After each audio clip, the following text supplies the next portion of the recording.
I have owned a Ruger Airhawk Elite II for 3 months now, and honestly, there's some pretty good things about it, and also there are some things that I think could be adjusted.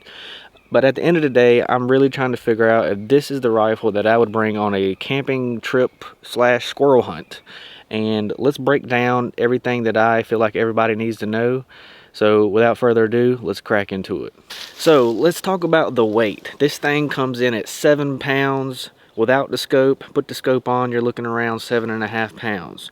Would it make me tired walking around with this thing all day on a camping trip? Maybe, maybe not, but probably so, and I'll tell you why. Because from my knowledge, there is no sling mounts on this thing, so I think you just have to carry it as is. There's nowhere that I can tell where you can put your sling mounts on. Let's talk about the effort to cock this thing. So over time, I have noticed that some people do have a struggle to cock this thing depending on your stature, and obviously if you're camping and hiking and shooting all day long, it could get exhausting by the end of the day.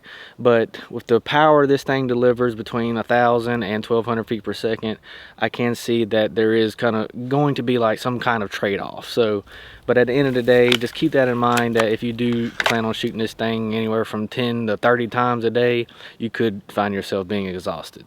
So let's talk about the accuracy. This whole time you may be thinking, why haven't I been using the scope that came with the gun? And honestly, after 3 months of owning this, I could not get this thing to sight in exactly like I wanted to. I got this for mostly squirrel hunting and just small game hunting, and this could not consistently keep the shots where I needed it to be in order to keep an ethical shot on small game. So I took this off and I went with the iron sights, which I found to be a little bit more accurate and consistent. But there is one problem. The problem is that over time, I don't know what happened, but it did lose one of the sights here, and now I'm down to one. Technically, you can still use it, and that's the way I've been using it for the past month, and it still does okay, but obviously it's not ideal.